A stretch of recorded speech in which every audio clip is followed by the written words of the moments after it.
నమస్తే, welcome to Suman TV. ప్రస్తుతం మనతో పాటు international physio manual therapist and pain management specialist doctor Rahul Gulve ఉన్నారు. వారితో మాట్లాడి నడుము నొప్పి రావడానికి కారణాలు, అసలు ఎన్ని రకాలుగా ఉంటుంది, వాటిని గుర్తించడం ఎలా, అశోక మల్టీ స్పెషాలిటీ రీహాబిలిటేషన్ సెంటర్లో ఎటువంటి ట్రీట్మెంట్ అందుబాటులో ఉందో డాక్టర్ గారి మాటల్లో విని తెలుసుకుందాం. డాక్టర్ రాహుల్ గుల్వే గారు నమస్తే అండి. నమస్తే అండి. ఎస్, బ్యాక్ పెయిన్ రకరకాల పెయిన్స్ ఉంటాయి, వాటి గురించి అవగాహన కల్పిస్తున్నారు మాకు. Yes. ఇందులో భాగంగా ఫస్ట్ మన అశోక రీహాబ్కి చాలామంది పేషెంట్స్ వస్తూ ఉంటారు. అంటే ప్రత్యేకించి ఏ సమస్యలతో ఉన్న వాళ్ళు వస్తూ ఉంటారు, వాళ్ళకి ఎలాంటి ట్రీట్మెంట్ మన దగ్గర అందుబాటులో ఉంది? సో మన దగ్గరికి వచ్చేవాళ్ళు ఎక్కువగా పెయిన్తోని బాధపడే వాళ్ళు వస్తూ ఉంటారండి. దాంట్లో కూడా స్పెసిఫిక్గా మెకానికల్ పెయిన్స్ అంటాం అనమాట. మెకానికల్ పెయిన్ అంటే ఏజ్ రిలేటెడ్ ఫ్యాక్టర్ కానివ్వండి, లేదంటే ఏదైనా యాక్సిడెంటల్, లేదంటే రిపిటేటివ్ స్ట్రెయిన్ ఇంజురీస్ వల్ల ఏదైతే స్ట్రక్చర్లో డ్యామేజ్ జరిగినప్పుడు వాళ్ళకి ఏదైతే పెయిన్ ఉంటుందో, వాళ్ళ క్వాలిటీ ఆఫ్ లైఫ్ కాంప్రమైజ్ అయినప్పుడు వాళ్ళు మన దగ్గరికి వస్తూ ఉంటారు. అలాంటి పేషెంట్స్కి మనం థెరపటిక్ అప్రోచెస్తో ట్రీట్ చేయడం జరుగుతుంది అన్నమాట. ఓకే, అండ్ టాపిక్లోకి వస్తే నర్వ్ కంప్రెషన్ అని వింటూ ఉన్నాం. అంటే ఏంటి డాక్టర్ గారు అసలు? సో నర్వ్ కంప్రెషన్ అంటే మనకి ఏదైతే స్పైనల్ నర్వ్స్ ఉంటాయో, స్పైనల్ కార్డ్ నుంచి అంటే బ్రెయిన్ నుంచి కిందికి ఏదైతే స్పైనల్ కార్డ్ వెళ్తుందో, మనం back pain plus neck pain అంటూ ఉంటాం కదా.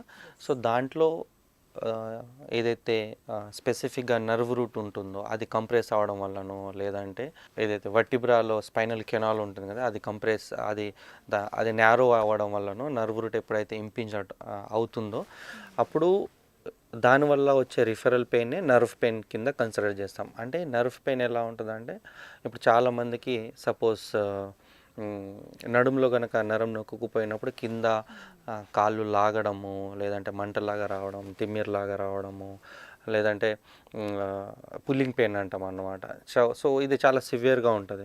సో నర్వ్ అనేది ఎక్కడైనా నొక్కుకుపోయినప్పుడు దానివల్ల వచ్చే పెయిన్నే నర్వ్ పెయిన్ కింద మనం కన్సిడర్ చేస్తాం. ఓకే, అంటే మనం యాక్సిడెంట్స్ జరిగినప్పుడు ఇలాంటివి చూస్తూ ఉంటాం కదండి, ఆ ప్రెషర్ ఎక్కువ యాక్సిడెంటల్ ఇంజురీస్లో చూస్తూ ఉంటాము, అండ్ రిపిటేటివ్ స్ట్రెయిన్ ఇంజురీస్లో కూడా చూస్తూ ఉంటాం. రిపిటేటివ్ స్ట్రెయిన్ ఇంజురీస్ అంటే ఇప్పుడు నార్మల్గా అవర్స్ టుగెదర్ మనం కూర్చొని ఉండడం వల్ల, ఏదైతే మన స్ట్రక్చర్లో వచ్చిన మార్పుల వల్ల ఆ డిస్క్ డిజనరేట్ అయిపోయి నర్వ్ రూట్ కంప్రెషన్ అయ్యే అవకాశం ఉంటుందన్నమాట.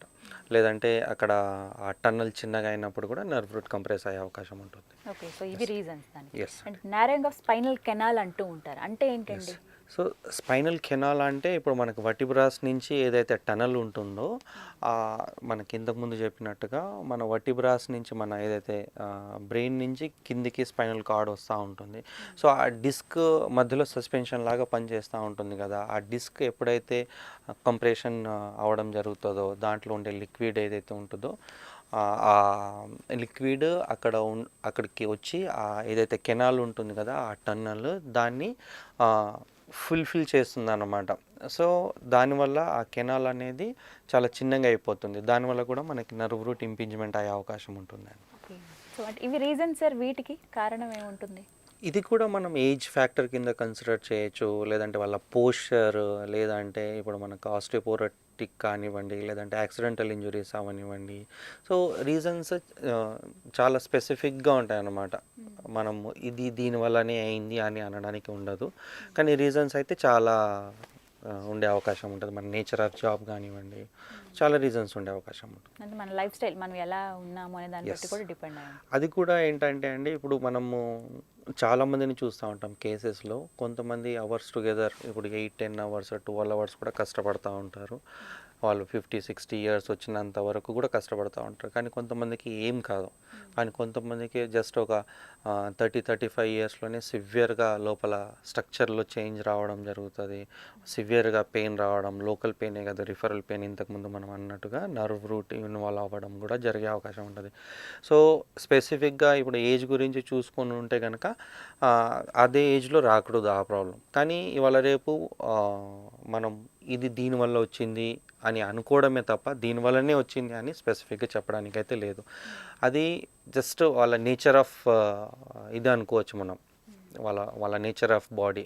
కొంతమందికి సివియర్గా డ్యామేజ్ ఉన్న పెయిన్ ఉండదు, కొంతమందికి మినిమం స్ట్రక్చర్లో చేంజెస్ ఉన్నా కానీ వాళ్ళకి సివియర్గా పెయిన్ వచ్చే అవకాశాలు ఉంటాయన్నమాట. ఇది పర్సన్ టు పర్సన్ వేరీ అయ్యే అవకాశం ఉంటుంది. ఓకే. ఎస్, ఖచ్చితంగా డిఫరెన్స్ అయితే ఉంటుంది, అందరికీ ఒకలా అనేది ఉండదు. అందరికీ ఒకలాగా అయితే ఉండదు. కానీ కామన్గా వింటూ ఉన్నామండి, మగవారితో పోల్చుకుంటే గనక ఆడవాళ్లలో ఈ బ్యాక్ పెయిన్ ఎక్కువ చూస్తాం, అది కూడా సి సెక్షన్ అయినటువంటి మహిళలు ఎవరైతే ఉన్నారో వాళ్ళు ఫేస్ చేస్తూ ఉంటారు అంటారు. ఎస్. కారణాలు? సో ఏదైనా మనకి సర్జికల్ ఇన్సిజన్ జరిగింది అంటే స్కార్ డెవలప్ అయిపోతుంది అక్కడ. అక్కడ మజిల్ని కట్ చేసి, స్కిన్ మజిల్ ఫేషియాని కట్ చేసి, ఎప్పుడైతే మనకి ఏదైనా ఆపరేట్ జరిగినప్పుడు అక్కడ ఏంటంటే స్ట్రక్చరల్ ఇంబ్యాలెన్స్ అయ్యే అవకాశం ఉంటుంది. అక్కడ మజిల్, స్కిన్, ఫేషియా టైట్నెస్ రావడం, స్కార్ డెవలప్ అవ్వడం, దానివల్ల fascia tightness one side pull అవ్వడం జరుగుతూ ఉంటుంది. సో దానివల్ల స్ట్రక్చరల్ ఇంబ్యాలెన్స్ అయ్యే అవకాశం ఉంటుంది, దానివల్ల పెయిన్ వచ్చే అవకాశం ఉంటుంది. సో స్పెసిఫిక్గా ఫీమేల్స్లో కనుక చూసుకుంటే ఎప్పుడైతే సి సెక్షన్ జరిగిందో దాని తర్వాత ప్రాపర్గా రిహాబ్ జరగదు అన్నమాట. కానీ ఇవాళ రేపు చాలామంది పోస్ట్ నాటల్ రీహాబ్కి వెళ్తున్నారు. దానివల్ల అక్కడ స్ట్రక్చర్ ప్రాపర్గా రిస్టోరేషన్ అయ్యే అవకాశం ఉంటుంది. ఇలా చేయని వాళ్ళలో స్ట్రక్చర్ ఇంబ్యాలెన్స్ డెఫినెట్గా రావడం జరుగుతుంది. దానివల్ల పెయిన్ వచ్చే అవకాశాలు చాలా ఉంటాయి అన్నమాట. సి సెక్షన్ వచ్చిన వాళ్ళకి చాలామందికి లో బ్యాక్ పెయిన్ ఉండే అవకాశం ఉంటుంది. అలాగే ఆస్టియోపోరోసిస్ అని వింటాం కదా డాక్టర్ గారు, అంటే ఏంటండి అసలు? ఆస్టియోపోరోసిస్ అంటే మనకి ఏదైతే మన బాడీలో కాల్షియం ఉంటుందో దాని ఇంటెన్సిటీ, అంటే మన శరీరానికి కావాల్సిన దానికంటే తక్కువ మోతాదులో ఉన్నప్పుడు బోన్ వీక్ అవ్వడం అనేది జరుగుతూ ఉంటుంది. దానివల్ల ఏంటంటే చాలామందికి మల్టిపుల్ జాయింట్స్లో పెయిన్ రావడం, వీక్నెస్ రావడం, అంటే బోన్ వీక్ అయిపోవడం, జాయింట్ స్ట్రక్చర్ వీక్ అయిపోవడం, ఈజీగా ఫ్రాక్చర్స్ అవ్వడం అలా కూడా జరుగుతుంది. సో చాలామందికి ఆస్టియోపోరోసిస్ ఉన్నప్పుడు, వైటమిన్ డి డెఫిషియన్సీ ఉన్నప్పుడు కూడా మనకి ఈ బ్యాక్ పెయిన్ కానీ నెక్ పెయిన్ కానీ వచ్చే అవకాశాలు ఉంటాయన్నమాట. అండ్ కామన్గా మనం వినేవి ఏంటంటే ట్యూమర్స్ ఉన్నాయని చెప్తూ ఉంటారు కొంతమంది. అసలు అంటే బ్యాక్ పెయిన్కి వీటికి కనెక్షన్ ఉందా అండి, ఏంటి అసలు? డెఫినెట్గా. ఇప్పుడు పెయిన్ అనేది ఏదైనా కారణం కావచ్చు, పెయిన్ వస్తుంది. కానీ ఇప్పుడు మనం ఏదైతే ఇన్ని రీజన్స్ చెప్పుకుంటూ వచ్చామో, మజిల్, నర్వ్, లేదంటే స్పైనల్ కెనాల్ స్టెనోసిస్ అని, లేదంటే డిస్క్ రిలేటెడ్ ప్రాబ్లమ్ అని, అలా కాకుండా అందరికీ మెకానికల్ పెయిన్ ఉండాలని రూల్ లేదు. కొంతమందికి లోపల ట్యూమర్స్ డెవలప్ అవుతాయి అన్నమాట. స్పైనల్ ట్యూమర్స్ అంటాం. కొన్ని ట్యూమర్స్ వచ్చేసి జస్ట్ మనకి ఫ్యాట్ ట్యూమర్స్ ఉంటాయి. అవి ఏంటంటే దానివల్ల పెద్దగా ప్రాబ్లం అవ్వకపోవచ్చు. కానీ కొంతమందికి క్యాన్సర్ ట్యూమర్స్ కూడా ఉండే అవకాశం ఉంటుంది. అది కొన్నిసార్లు వచ్చేసి ఏదైతే సైజ్ ఉందో దాన్ని అంతే ఉంటుంది. కొన్నిసార్లు ఆ ట్యూమర్స్ అనేది పెద్దగా అయ్యే అవకాశం ఉంటుంది. దానివల్ల కూడా పెయిన్ వస్తుంది. సో ఇలా పెయిన్ వచ్చినప్పుడు ఏంటంటే కొంతమందికి ఒకవేళ క్యాన్సర్ ఉండుంటే ఫీవర్ రావడం, కంటిన్యూగా వాళ్ళ హెల్త్ ఆన్ ఆఫ్ అంటే మధ్య మధ్యలో చాలాసార్లు బాగా లేకుండా పోవడం అనేది కూడా జరుగుతూ ఉంటుంది అన్నమాట. సో పెయిన్ వచ్చింది అంటే స్పెసిఫిక్గా మనం అది ఎందుకు వచ్చింది అనేది తెలుసుకోవాల్సిన అవసరం ఎంతైనా ఉంది. సో దట్ మనం దాన్ని ఎర్లీగా దాని రూట్ని సాల్వ్ చేసే అవకాశం ఉంటుంది. కొంతమంది చాలా ఇన్ఫెక్షన్ వచ్చేసింది మాకు అని చెప్పి చాలా లేట్గా కనుక్కుంటారు, తర్వాత కానీ తెలియదు. అసలు ఇన్ఫెక్షన్స్ అనేవి ఎందుకు వస్తాయండి? సో ఇంతకుముందు ట్యూమర్స్ అన్నాం కదా, కొన్ని ట్యూమర్స్ అనేది లోపల బర్స్ట్ అయ్యే, రప్చర్ అయ్యే అవకాశం ఉంటుంది. దానివల్ల కూడా ఇన్ఫెక్షన్ వస్తుంది. సో కొంతమందికి క్యాన్సర్ రిలేటెడ్ టిష్యూస్ ఉంటాయి, దానివల్ల కూడా టీబీ స్పైన్ అంటాం, ట్యూబర్కులోసిస్ అంటాం. సో ట్యూబర్కులోసిస్ ఉన్న దాని ఇన్ఫెక్షన్ కిందనే కన్సిడర్ చేస్తాం అన్నమాట. సో పెయిన్ వస్తుంది అంటే ఇలాంటి ఇన్ఫెక్షన్స్ అవి ఇవి రావడానికి స్పెసిఫిక్ రీజన్ అయితే లేదు. ఇప్పుడు క్యాన్సర్ ఎందుకు వస్తుంది అని కనుక చూసుకుంటే, స్పైన్లో టీబీ ఎందుకు వస్తుంది అంటే దానికి స్పెసిఫిక్గా ప్యాథలాజికల్ రీజన్స్ ఉన్నాయి. కానీ వచ్చినప్పుడు మాత్రం మనం దాన్ని నెగ్లెక్ట్ చేయకుండా యాజ్ ఎర్లీ యాజ్ పాసిబుల్ దాన్ని ట్రీట్ చేయగలిగితే మాత్రం మనం లైఫ్ని సేవ్ చేసే అవకాశం ఉంటుంది. అండ్ అలాగే డాక్టర్ గారు డిస్క్ బల్జెస్ అని కూడా వింటూ ఉంటాం, అంటే ఏంటండి ఇది, అంత సీరియసా? డిస్క్ బల్జ్ అనేది వాళ్ళ రేపు అందరిలో ఉన్నాయండి. అది age related factor. So disc bulge ఉన్నంత మాత్రాన అక్కడ ప్రాబ్లం ఉండాలని రూల్ ఏం లేదు, నొప్పి ఉండాలని రూల్ ఏం లేదు. So disc bulge age related factor. Age పెరిగే కొద్దీ డిస్క్ డీజనరేట్ అయిపోతూ ఉంటుంది. కానీ దాని ఇంటెన్సిటీ ఆఫ్ డ్యామేజ్ ఎప్పుడైతే ఎక్కువ అవుతుందో డెఫినెట్గా దానివల్ల మన క్వాలిటీ ఆఫ్ లైఫ్ కాంప్రమైజ్ అయ్యే అవకాశం ఉంటుంది. And pain, restriction of the movement ఉండే అవకాశం కూడా ఉంటుంది. అలా కాకుండా ఆ డిస్క్ ఎక్కువ ఇంకా డ్యామేజ్ అయితే అదే స్పైనల్ కార్డ్ని కంప్రెస్ చేయడం, నర్వ్ రూట్ని కంప్రెస్ చేయడం, దానివల్ల లోకలే కాదు రిఫరల్ పెయిన్ రావడం, అంటే కాళ్ళు లాగడం, చేయి లాగడం, హెడేక్ రావడం. సో అది ఏరియాని బట్టి, ఇప్పుడు కనుక థొరాసిక్ స్పైన్లో ఉంటే అక్కడి నుంచి వచ్చే నర్వ్స్ మన చెస్ట్ ఏరియాకి, లోయర్ అబ్డామిన్, అప్పర్ అబ్డామిన్కి సప్లై చేస్తాయి. కాబట్టి ఆ ఏరియాకి సంబంధించిన ఆర్గాన్స్ మీద కూడా ఇంపాక్ట్ చూపించే అవకాశం ఉంటుంది. కొంతమంది చెప్తూ ఉంటారు డాక్టర్ గారు, అంటే బ్యాక్ పెయిన్ పెరిగే కొద్దీ అది కిడ్నీ సమస్యకు దారితీస్తుంది అని అంటారు. ఇది ఎంతవరకు నిజం? ఎస్, ఇప్పుడు వయసు వరుస ఉంటుందండి. ఇప్పుడు కిడ్నీ ప్రాబ్లం ఉన్నప్పుడు, కిడ్నీలో ఇన్ఫెక్షన్స్ ఉన్నప్పుడు దానివల్ల కూడా మనకి వెనకాల బ్యాక్ పెయిన్ వచ్చే అవకాశం ఉంటుంది. కొంతమందికి ఇప్పుడు స్పైనల్ నర్వ్ రూట్ కంప్రెషన్స్ అవడం వల్ల కూడా మనకి ఫ్రంట్ ఏరియాలో పెయిన్ వచ్చే అవకాశం ఉంటుంది, కిడ్నీ ఏరియాస్లో. సో అది వయసు వరుస అంటాం అనమాట. దీనివల్ల ఏది వస్తుంది అనేది మనం రూల్ అవుట్ చేసుకుని దానికి తగ్గ ట్రీట్మెంట్ చేసుకోవాలి. ఒకవేళ స్పెసిఫిక్గా కిడ్నీ రిలేటెడ్ ఇన్ఫెక్షన్ అనుకోండి, యూరాలజిస్ట్ని కలవాల్సి వస్తుంది. లేదు కిడ్నీస్ బాగున్నాయి అయినా కానీ పెయిన్ వస్తుందంటే అప్పుడు మనం బ్యాక్ నుంచి ఏదైతే నర్వ్ రూట్స్ వస్తున్నాయో దాన్ని ట్రీట్ చేయడం జరుగుతుంది. సో స్పెసిఫిక్గా ఏదైతే రీజన్ ఉందో దాన్ని ఫైండ్ అవుట్ చేసుకొని ట్రీట్ చేయగలిగితే మాత్రం రిజల్ట్ చాలా బ్రహ్మాండంగా ఉంటుంది. కొంతమంది ఏంటంటే బ్యాక్ పెయిన్ ఉందంటే పెద్దవాళ్ళ సలహాలు పాటించడం, ఇంటి చిట్కాలు పాటించడం చేస్తూ ఉంటారు. ఇందులో భాగంగా వేడి నీళ్లు కాపడం పెట్టుకోవడం కానీ, యోగా, లేకపోతే కొన్ని ఏమైనా ఫిజికల్ యాక్టివిటీస్ చేయడం కానీ చేస్తూ ఉంటారు. అప్పటికప్పుడు అవి రిలీఫ్ ఇచ్చినా తర్వాత మళ్ళీ రిపీట్ అవుతూ ఉంటాయి. నిజంగా ఈ చిన్న చిన్న చిట్కాలు పనిచేస్తాయి అంటారా? డాక్టర్ని ఎప్పుడు కలవాలి? ఎప్పుడైనా ఒక ప్రాబ్లం వచ్చినప్పుడు ఎవరైనా కానివ్వండి, ఎప్పుడు మనం ఒకసారి పెయిన్ వచ్చిందంటే వెళ్ళి ఒక స్పెషలైజ్డ్ డాక్టర్ని కలవం, పెద్ద పెద్ద డాక్టర్స్ని పెద్ద పెద్ద హాస్పిటల్స్కి వెళ్ళి కలవం. నార్మల్గా ఏదైనా పెయిన్ వచ్చిందంటే మన బాడీ వితిన్ 2-3 డేస్లో దాన్ని హీల్ చేసేస్తుంది. కానీ మనకు తెలుసుంటుంది ఆ పెయిన్ ఎందుకు వచ్చింది అని, ఏం చేసాం, ఎందుకు పెయిన్ వచ్చిందంటే ఒక 2-3 డేస్లో వెళ్ళిపోతుంది. ఇప్పుడు హోమ్ రెమెడీస్ అనేవి మనం ఏదైనా హాట్ ప్యాక్ పెట్టినా, ఆయింట్మెంట్ పెట్టినా, స్ప్రే కొట్టినా పెయిన్ వెళ్ళిపోతుంది. కానీ మీరు అన్నట్టుగా ఏదైనా ప్రాబ్లం అనేది ఒకే చోట మళ్ళీ మళ్ళీ రిపీట్ అవుతుంది, చాలా ఫ్రీక్వెంట్గా రిపీట్ అవుతుంది, దానివల్ల మనకి క్వాలిటీ ఆఫ్ లైఫ్ కాంప్రమైజ్ అవుతుంది అంటే మాత్రం తప్పకుండా ఒక స్పెషలిస్ట్ని కలవాల్సిన అవసరం ఉంది. ఒక ఆర్థోపెడిషియన్ని కానీ, ఒక న్యూరాలజిస్ట్ని కానివ్వండి, లేదంటే ఒక మాన్యువల్ థెరపిస్ట్నో, ఫిజియోథెరపిస్ట్నో కలిసి ఆ పెయిన్ ఎందుకు వస్తుంది అనేది మనం రూల్ అవుట్ చేయాల్సిన అవసరం ఎంతైనా ఉంది.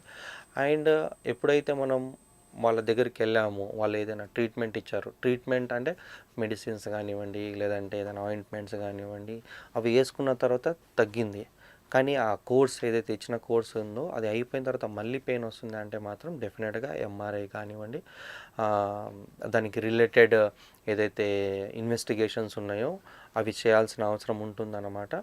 దాంతోపాటు ఏదైనా అవసరమైన డయాగ్నోస్టిక్స్ మనం వాళ్ళ ఏదైతే సైన్స్ అండ్ సిమ్టమ్స్ ఉంటాయి కదా, లక్షణాలు, ఇప్పుడు నా దగ్గరికి వచ్చారనుకోండి యాజ్ అ మాన్యువల్ థెరపిస్ట్గా, నా దగ్గరికి వస్తే మేము ప్రాపర్గా వాళ్ళ బ్రీఫ్ హిస్టరీ తీసుకోవడం జరుగుతుంది, దాంతోపాటు ఫిజికల్ ఎగ్జామినేషన్ చేయడం జరుగుతుంది. దానివల్ల ఒక కంక్లూజన్కి రావడం జరుగుతుంది అన్నమాట. మేము ఓకే ఈ ప్రాబ్లం దీనివల్ల ఉండొచ్చు అని క్రాస్ చెక్ చేసుకోవడానికి రేడియాలజికల్ ఎగ్జామినేషన్స్కి పంపిస్తాం మేము. సో దాంట్లో మనకి ఎగ్జాక్ట్గా మేము అనుకునేది ఏంటి, దాంట్లో ఒరిజినల్గా లోపల ఏం జరిగింది అనేది తెలుసుకోవడం జరుగుతుంది, దానికి తగ్గట్టుగా ట్రీట్మెంట్ ప్లాన్ చేస్తాం. సో ఎప్పుడైతే మనం ఈ ప్రాబ్లం, ఈ పెయిన్ దీనివల్ల వచ్చిందని 100% దాన్ని ఫిక్స్ చేసిన తర్వాత కానీ ట్రీట్మెంట్ చేయమన్నమాట క్రానిక్ కండిషన్స్లో. సో అలా చేయడం వల్ల మనకి ఎందుకైతే పెయిన్ వస్తుందో దాన్ని ట్రీట్ చేయడం వల్ల ఆ ప్రాబ్లం అనేది మళ్ళీ మళ్ళీ రిపీట్ అవ్వకుండా మనం అవాయిడ్ చేసే అవకాశం ఉంటుంది. అండ్ ఇంతకుముందు మనం అనుకున్నాం కదా, పెయిన్ రావడానికి టీబీ కానీ, లేదంటే క్యాన్సర్ కానీ, లేదంటే ఇన్ఫెక్షన్స్ కానీ, ఇలా కూడా చాలా రీజన్స్ ఉంటాయి. సో ఎప్పుడైతే మనం ఇలా ఒక ప్రాబ్లమ్ని ఎందుకు వస్తుంది అని రూల్ అవుట్ చేయడానికి ప్రయత్నిస్తామో, ఒకవేళ అలాంటి ప్రాబ్లమ్స్ ఉంటే దాన్ని కూడా మనం తొందరగా ఎర్లీ స్టేజెస్లో ఫైండ్ అవుట్ చేసి దానికి ట్రీట్మెంట్ చేయడం వల్ల వాళ్ళది లైఫ్ మొత్తం సేవ్ చేసే అవకాశం ఉంటుంది అనమాట. రూట్ కాజ్ని ఫైండ్ అవుట్ చేయడం చాలా ఇంపార్టెంట్ అండి. లేదంటే ఇప్పుడు మా దగ్గరకు వచ్చే వాళ్ళలో చాలామందికి మేము ఈ క్యాన్సర్ కానీ, టీబీ స్పైన్ వాళ్ళని రూల్ అవుట్ చేసి ట్రీట్మెంట్కి పంపించడం జరిగింది. అలా కాకుండా సింపుల్గా పెయిన్ వస్తుంది కదా అని మనం హోమ్ రెమెడీస్ వాడుతూ ఉంటే లోపల ప్రాబ్లం పెద్దగా అయిపోయి వెళ్దాంలే అని చాలా మంది లైట్ తీసుకుంటారండి. కానీ అలాంటి ఎప్పుడైనా ఒక ప్రాబ్లం స్టార్ట్ అయింది మళ్ళీ మళ్ళీ అది వస్తుందంటే మాత్రం తప్పకుండా మనం ఇన్వెస్టిగేషన్స్ ప్రాపర్గా అసెస్మెంట్ చేయాల్సింది. రిపీటెడ్గా సమస్య ఉందంటే ఖచ్చితంగా డాక్టర్ని కలవాలి. సో అండ్ ఫైనల్గా మనకి అంటే ప్రత్యేకంగా మన క్లినిక్లో అశోక రీహాబ్లో ఇలా నడుము నొప్పి వివిధ రకాలుగా ఉన్నాయని చెప్పారు, చాలా రీజన్స్ ఉన్నాయి వీటికి అంటున్నారు. వీటన్నింటికి ఎలాంటి ట్రీట్మెంట్ అందుబాటులో ఉందండి? సో ఇంతకుముందు మనం చెప్పుకున్నట్టు చాలా రీజన్స్ ఉంటాయి కదా నడుము నొప్పులు రావడానికి. సో అందరికీ ఒకేలా ట్రీట్మెంట్ ఉండదు. అండ్ ఎవరికైతే ట్రీట్మెంట్ ప్లాన్ చేస్తున్నామో వాళ్ళ ప్రాబ్లం ఏంటనేది ఫైండ్ అవుట్ చేసిన తర్వాతనే మనం ట్రీట్మెంట్ ప్లాన్ చేస్తాం. సపోజ్ ఇప్పుడు జస్ట్ మజిల్ స్ట్రెయిన్ కానివ్వండి అనుకోండి, జస్ట్ డ్రై నీడ్లింగ్ కప్పింగ్ చేస్తే మజిల్ పెయిన్ వెళ్ళిపోతుంది, ఎక్సర్సైజ్ చేస్తే మజిల్ పెయిన్ వెళ్ళిపోతుంది. అలా కాకుండా ఒక డిస్క్ రిలేటెడ్ ప్రాబ్లం అనుకోండి, దానికి మ్యానిపులేషన్స్, మొబిలైజేషన్స్ చేయడం జరుగుతుంది అన్నమాట. లేదంటే లిగమెంట్ ఇంజురీస్, లేదంటే లోపల డిస్క్ రిలేటెడ్ ఇష్యూస్ ఏమైనా ఉన్నాయనుకోండి, లేజర్ థెరపీ అటు హై పవర్ లేజర్ ఇస్తాం వాళ్ళకి. సో దానివల్ల కూడా లోపల హీలింగ్ అనేది ఫెసిలిటేట్ అయ్యే అవకాశం ఉంటుంది. ఒకవేళ జాయింట్లో ఇన్ఫ్లమేషన్ ఉంది, జాయింట్ స్టిఫ్ ఉంది, వాళ్ళకి షార్ట్ వేవ్ థెరపీ ఇవ్వడం జరుగుతూ ఉంటుంది. దాంతోపాటు ఒకవేళ నర్వ్ రూట్ ఇంపింజ్మెంట్స్ ఉన్నాయి, కంప్రెషన్స్ ఉన్నాయి, దానికి స్పైనల్ డీకంప్రెషన్ థెరపీ ఇవ్వడం జరుగుతూ ఉంటుంది. సో ఇలా స్పెసిఫిక్గా వాళ్ళ ప్రాబ్లమ్ని బట్టి వాళ్ళ ఇంటెన్సిటీని బట్టి ట్రీట్మెంట్ మనము ఫ్రేమ్ చేయడం జరుగుతుంది.